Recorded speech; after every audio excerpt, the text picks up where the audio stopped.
अब आगे चौथा पद देखिए, हरि है राजनीति पढ़ी आए, समुझी बात कहत मधुकर के, समाचार सब पाए।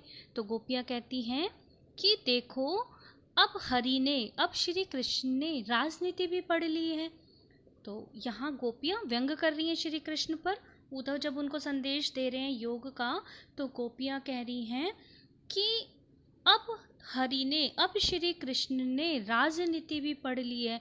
तो मैं आपको बता दूं कि राजनीति का मतलब कूटनीति से लिया जाता है ना, जिसके अंदर साम दाम दंड भेद चारों को अपनाकर अपना कार्य निकलवाया जाता है ना, राजनीति यानी पॉलिटिक्स।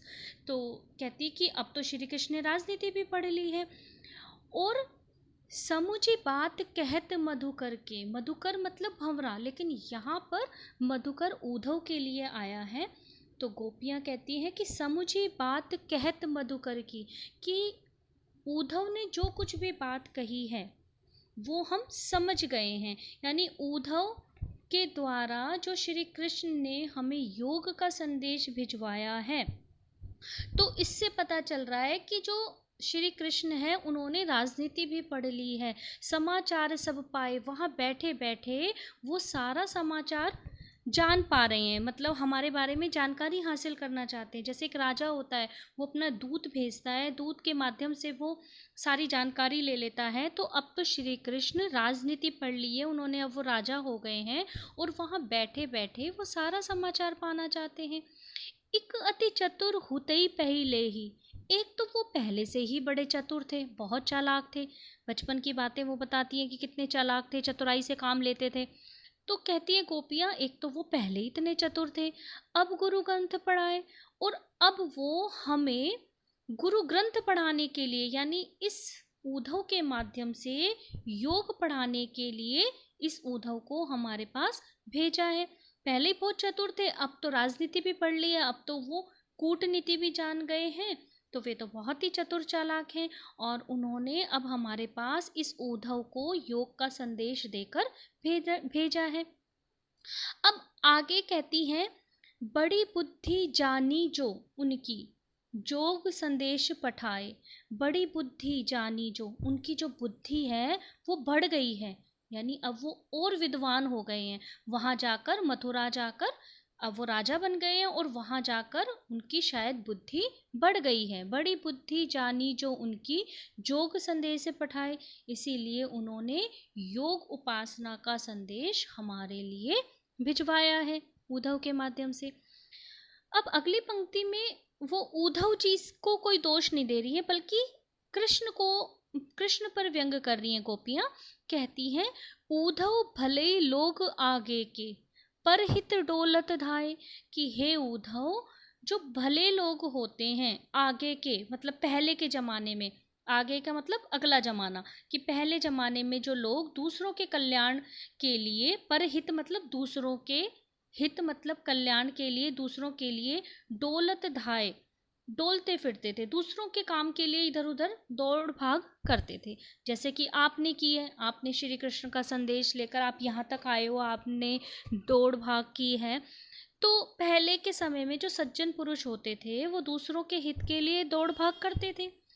अब अपने ही मन फेर पाई है, अब लेकिन आप श्री कृष्ण से जाकर कह देना कि अब अपने ही मन फेर पाइए, कि वो जब यहाँ से गए थे मथुरा से, तो हमारा मन चलत जो हुते चुराए, तो चलते समय, यहाँ से जाते समय उन्होंने जो हमारा मन चुरा लिया था, वो मन फेर पाइए, अब हम हमारा मन वापस पाना चाहती हैं। तो आप श्री कृष्ण को संदेश देना कि यहाँ से जाते वक्त, यानी मथुरा जाते वक्त, जो श्री कृष्ण हमारा मन अपने साथ ले गए थे, वो हमारा मन हमें वापस दे, हमें अपना मन वापस चाहिए। तो वो शिकायत कर रही है कृष्ण के प्रति। ते क्यों अनीति करे, आपुन जे और अनीति छुड़ाए। अब कहती हैं गोपियाँ कि वो हमारे साथ अनीति क्यों कर रहे हैं। तो वो तो अत्याचारी को मारने गए थे, वहाँ पर कंस को मारने के लिए गए थे, तो अत्याचारी का दमन करके वो प्रजा को अत्याचार से मुक्ति दिलाने गए थे मथुरा, लेकिन वहाँ जाकर तो वे स्वयं हम पर अत्याचार कर रहे हैं। है ना। ते क्यों अनीति करे, वे क्यों अनीति कर रहे हैं हमारे साथ, यानी हम उनसे प्रेम कर रहे हैं और वो हमें उल्टा प्रेम तो नहीं दे रहे, बल्कि हमें योग का संदेश हमारे लिए उन्होंने भिजवाया है, तो वो हमारे ऊपर अत्याचार कर रहे हैं। तो आप उनसे कहिए कि एक अत्याचारी को कोई हक नहीं है कि किसी दूसरे पर उंगली उठाए। अब वो कहते हैं कि हे उद्धव, राजधर्म तो यही सूरजो प्रजा न जाहि सताए। तो सूरदास जी कह रही है कि गोपियां अब उद्धव से कहती हैं कि राजा का जो धर्म है वो है कि प्रजा को किसी भी प्रकार का कोई कष्ट ना पहुँचे। राजधर्म यानी राजा का धर्म, तो यही, वो तो यही है कि जो प्रजा न जाहि सताए, कि प्रजा को न सताए। एक अच्छा राजा क्या होता है, राजा का धर्म क्या है कि वो अपनी प्रजा को ना सताए, उसकी रक्षा करे, उसके हित के बारे में सोचे। तो अब उन्हें जाकर कहो कि वो हमारे साथ, हमारे ऊपर अत्याचार ना करे, हमारे साथ अनीति ना करे। तो अब इस पद के माध्यम से गोपियों ने क्या संदेशा दिया है, तो गोपियों ने अपनी बातों के माध्यम से बताया कि वे कृष्ण से अलग नहीं हो सकती, उनका मन सदा कृष्ण में ही लगा रहता है, और चाहे कितना भी उनको योग संदेश दे दो, लेकिन उनके ऊपर उस बात का कोई असर होने वाला नहीं है। और गोपियों ने अगले जमाने का आदमी कहकर उद्धव पर भी व्यंग किया है। अगले जमाने का आदमी उद्धव के लिए आया है और उन्होंने कहा है, और बात ही बात में उन्होंने श्री कृष्ण को भी उल्हाना दे दिया है कि योग संदेश भेजकर उन्होंने अत्याचार किया है उनके ऊपर, और उनको उन्होंने सिर्फ एक लक्ष्य को पाने के लिए, मतलब एक वहाँ पर मथुरा जाकर कंस को मारा और फिर उन्होंने एक वहाँ पर राज्य किया, तो एक लक्ष्य को पाने के लिए उन्होंने अपनों से मुंह मोड़ लिया है, यानी हमसे मुंह मोड़ लिया है। तो अपनों से मुंह मोड़ना कोई बुद्धिमानी की बात नहीं है, इसलिए उनको अपने राजधर्म का निर्वाह करना चाहिए, यानी राजा का धर्म है अपनी प्रजा की रक्षा करना। तो अब इस पद के अंदर कुछ प्रश्न बनते हैं, वो मैं आपको बता देती हूँ कि जैसे गोपियों ने यह क्यों कहा कि हरि अब राजनीति पढ़ाए हैं, ये प्रश्न इसमें से आ जाता है कई बार। तो देखो, श्री कृष्ण ने प्रेम संदेश के स्थान पर योग संदेश भिजवाया। गोपियां प्रेम करती थी, तो उनके बदले में प्रेम ना भिजवाकर, प्रेम संदेश ना भिजवाकर उन्होंने योग संदेश भिजवाया है।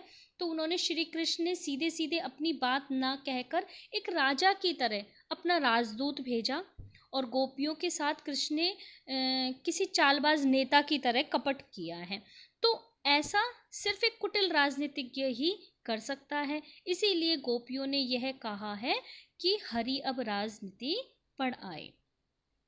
अब इसका दूसरा प्रश्न जो बनता है वो बनता है कि गोपियां श्री कृष्ण को किस राजधर्म की याद दिला रही हैं इस पद में से। तो कौन सा राजधर्म दिलवा रही है, अंतिम पंक्तियों में आया है कि गोपियां उद्धव के माध्यम से श्री कृष्ण को याद दिलाना चाहती हैं कि राजा का धर्म प्रजा का हित करना है तथा उन्हें अपनी प्रजा को किसी भी प्रकार से सताना नहीं चाहिए।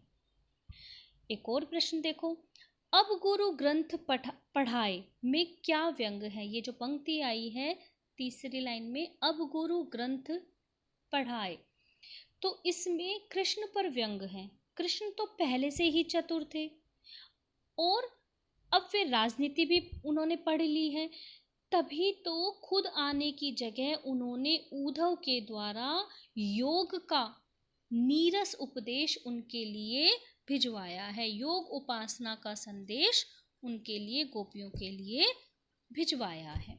तो इस पंक्ति का ये अर्थ है। उम्मीद है आपको समझ आया होगा, और यदि बच्चों आपको कोई भी डाउट है तो आप मुझे कमेंट्स करके बताएं, और आपको और नेक्स्ट चैप्टर कौन सा पढ़ना है ये भी आप मुझे बता सकते हैं। धन्यवाद।